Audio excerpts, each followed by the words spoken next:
Hey everyone, welcome to the Slice of Finance podcast. I'm your host, Jared Taylor. Joining me today, we have a very special guest, Stephanie. What's going on? Hi, how's it going? I'm Stephanie. It's been very busy. New York's back in full swing with a lot of founders going out to market, a lot of founders fundraising and building their businesses. But it's been a busy end of summer to fall. I love it. A lot of people like busy is not a bad thing in startup world, right? It's the times when you're Yeah. not busy, it's not good. So I'm really excited for you and kind of kicking things off here, and I'm so glad that you agreed to come on. Let's start out with, if you don't mind, giving us kind of a general overview of what you're building with Invictus. Yeah, sure. So my startup is called Invictus. So we are simplifying deal execution with AI, mainly for investment teams. And so what I mean by that is we're helping deal teams to stay organized on complex transactions that are going to be cutting deal timelines in half to execution. And so prior to starting this company, I used to work in mergers and acquisitions. I was on the Coinbase corporate development and ventures team where I mainly did buy side M&A. And then I also was an investment banker, so did both buy side, sell side, M&A, capital raising advisory. A lot of the deals that I was on, lost a lot of hours of sleep, lots of manual tedious labor. It was honestly like quite horrible and wanted to do something about that. So essentially what we're doing is that the main task of an analyst and associate on a deal is to help everyone stay organized throughout the thousands of emails and requests that you receive while executing a deal. And so we are turning that specific task into software. I love it. And let's talk a little bit about the history of technology tools in finance historically. Yeah. So back in the day, right, like you see those very old pictures of these old investment banks or just banks of the time in which they have those like giant chalkboards and there's actually men on ladders that are, writing out numbers and with calculators and doing math in their heads, etc. Of all of these like giant spreadsheets and chalkboards that people used to, in the historical times of finance and the beginning of the industry, that's how people operated. And then everything kind of from there up until, the 1970s, 1980s was all done by hand. So you'll actually hear old stories of people who work in investment banking or in finance in the like before computers and whatnot, like everything was done manually, literally by hand, right? And then you have your spreadsheets, and then you have all of these like different tools that over time, right? Like it's become from the most manual thing from every single little calculation. And then you see over time, there's so much change that's happened in the industry in which, now like the biggest like I would say innovation in the finance space and technology was literally the output of Microsoft Excel in the 80s. Like you'll hear stories of people who did banking in the 80s and their MDs have like golden calculators, like actual solid gold calculators, right? Because you had to have a spreadsheet before Excel, right? And then you would have to like literally calculate things out by hand. And then now, obviously, Excel was monumental for the industry and many industries in terms of how do you organize and collect data in a way that's presentable and automatic in terms of, all the inputs and outputs that you get from there. But one thing that has always sticked with finance is that the entire industry is still very manual in terms of its processes, right? And so now with the future of AI and now with how everyone is moving towards efficiency, making all these processes more efficient, now is actually the time for change in the industry, which I think is going to be as big as Excel was in the 1980s for the industry. What AI is going to do is going to be very equivalent to that. So let's kind of go through where I always say with founders, where was the breaking point where you're like, okay, I need to start this business? Yeah. Okay, so I'll take you back to last year. I was on the corporate development team for Coinbase where I was doing this one deal where we were acquiring an asset manager. And I was the only like junior team member of the deal team. And essentially my entire job was to run around and keep 200 plus people organized on a specific transaction. And it was, I want to say 2 a.m.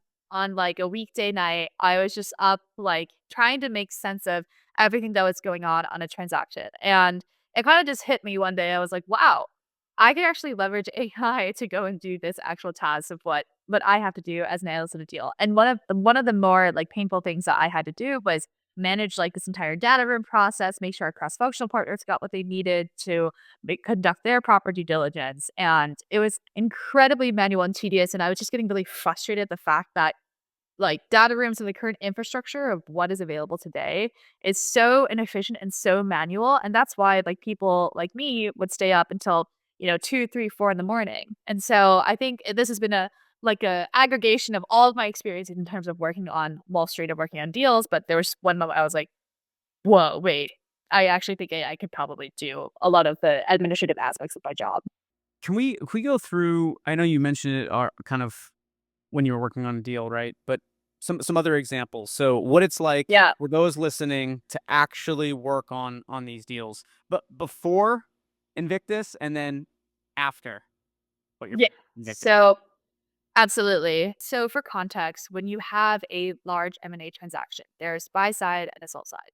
And the buy side is typically a private equity fund or a strategic buyer who is interested in purchasing either an amalgamation of all the assets or IP, et cetera, the team, or the entire company, which is the target company. And the target company is, any company that exists today. And the target company can choose to engage with investment bankers to go and essentially manage this entire process of this buy side private equity shop, for example, is going to look through every single detail of the entire target company, right? So that would include all of your legal documentation, general corporate documents, your finance and accounting documents for the past years of the company since inception, the entire employee roster, all of your IP, all of your vendor agreements, all of your audits and whatever you have, right? So that amount of work that it takes to just collaborate on ticking through this entire list of due diligence, that takes around 6 months on average if your deal teams are fast, right? Sometimes people, depending on the industry, depending on specialty, people can make that faster or slower, but it's a long process and it's all done completely manually. And there's no good way to actually track where you are on a deal besides using Excel sheet trackers, emails, and honestly, the investment team's brains. A lot of the workflows and all of the follow ups are all stuck in people's heads or in call notes. And so you have this big problem that this communication layer is actually really inefficient. And so before Invictus, you would have some junior team member, like an analyst associate, essentially run through every single day for 2 to 3 hours, looking at every single email interaction, every single chain, every single follow up between all of these different lines of communication in terms of the actual diligence items that need to be completed. With Invictus, what we can do now is that our product seamlessly integrates into a firm's email system and other communication systems that they're using for a transaction. And then we harness AI to create a collaborative, centralized source of truth for every transaction, ensuring nothing actually slips through the cracks. So before Invictus, very manual, tedious, no good way to actually track things. Everything is stuck statically in all different systems. And then with Invictus, you have a bird's eye view of the entire transaction. What are the next steps? And how do you actually move the deal forward? And what are the blockers? So giving visibility to all teams. When you're looking at these deals, what are some of the blockers that typically are most common? Yeah, one big work stream that a lot of people I'm sure can relate to. One, it's actually the people. So I think like people diligence in terms of if you're actually buying out an entire company and all of their workforce, you actually have to do a lot of work to go through and look and level every single individual and every single person in terms of like their experience, like what teams did they transition into? Because I would say like integration is a really key part of M&A afterwards when you actually onboard the company. But people is very painful. The legal negotiation and the documents in terms of definitive documents and all these agreements in terms of, what is the purchase price and what is the founder getting and what are the employees getting, all of that as well. And also making sure you're getting all the approvals from all of the existing investors on the cap table. I think like that entire legal process, probably the most painful one. And then third would be more integration related items of, okay, how do you take all of these existing systems, i.e., their sales pipelines, their vendor agreements, their basically like operations wise, how do you actually go through and compare what they have and compare what the existing buyer has and actually create efficiencies, right? That's like the whole point of a private equity deal is that you're decreasing some kind of cost and increasing revenue by different strategies, right? And I think those are the main three of like people, legal work streams, and operations work streams that are the most painful, that take the most time. Now, switching on the other side of things, what are you typically seeing that like green lights a deal maybe even faster?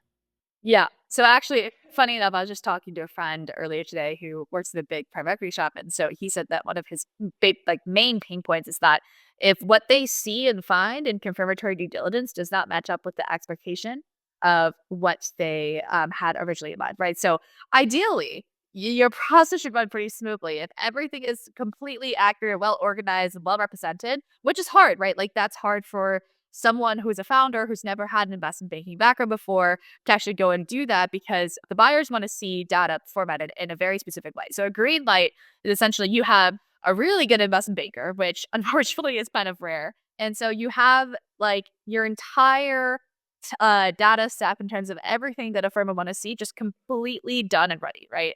And that's like the job of a banker. And so the green light for a private equity fund is going through this entire stack, saying that everything lines up to their expectations in terms of where their revenue is, what their OpEx costs are, like essentially going through the assumptions of their growth and their revenues, and everything matches up in which there is no mismatch in terms of what multiple that they want to buy this business at, right?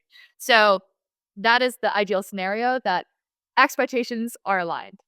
And unfortunately, that's not always the case. Now, if you don't mind sharing, you don't have to give us all the details, right? But how does the business model work today or how will it work?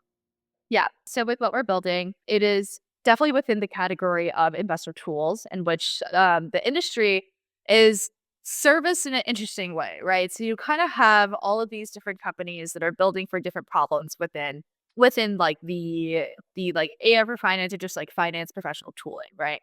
And so you'll see a lot of different business models of one, there's on a per deal basis, right? So like a data room or like these consultants or lawyers, like they'll always like work with you on like a either like an engagement, so for like a consultant or lawyer, or like a per deal basis in terms of like a flat fee, right?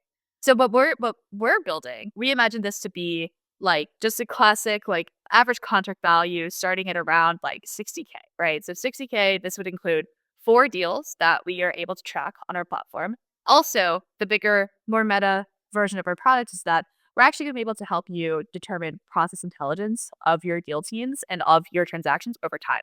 So that's kind of like the B2B SaaS, like very sticky part of what we're building. And so we're going to be able to create this new like class of data that had never existed before, right? And so on top of that, obviously firms are doing more than 4 deals per year, especially if it's a busy year. You know, rates are coming down. Deal activity, I am assuming, is going to go up, right? And so if you do, say, 10 deals a year, then every single additional deal would be an extra 10K if you are part of our B2B, like classic SaaS yearly contract. And there is an option, though, just to leverage this for a deal, right? For like a bit higher of a price tag, but you could just leverage this for a transaction. And that's how we're thinking about pricing. Is that so mentioned 4 deals, right? Is that what a lot of these in terms of volume, is that what you're seeing is kind of the average for a lot of these people, or is that still on the low end? I would say it's on the lower end. So we wanted to get some aspect of pricing in which you have this access to the enterprise features in which like it would make sense of, typically what people would spend on like a data room provider, which historically has been something that people spend around, 10 to 20K, sometimes even upwards of 50K on for a transaction. It's kind of similar to that. So we wanted to make sure it was priced like appropriately in terms of like what are they already used to using on a deal, but in terms of deals that they actually like do, 4 is like on the lower end, but we wanted to make sure that we have a good upside in terms of, hey, if you have a really busy year and you do 20 deals and you use our software, like we should be compensated for that. Because at the end of the day, we're saving them per deal. If we just take a look at their salaries, right? Like on an average buy side deal team, you have 2 associates, no, 2 analysts, 1 associate, 1 VP, and 1 principal, right? So if we think about their average per day of like the administrative work that we're actually taking care of, that's 2 to 3 hours per day.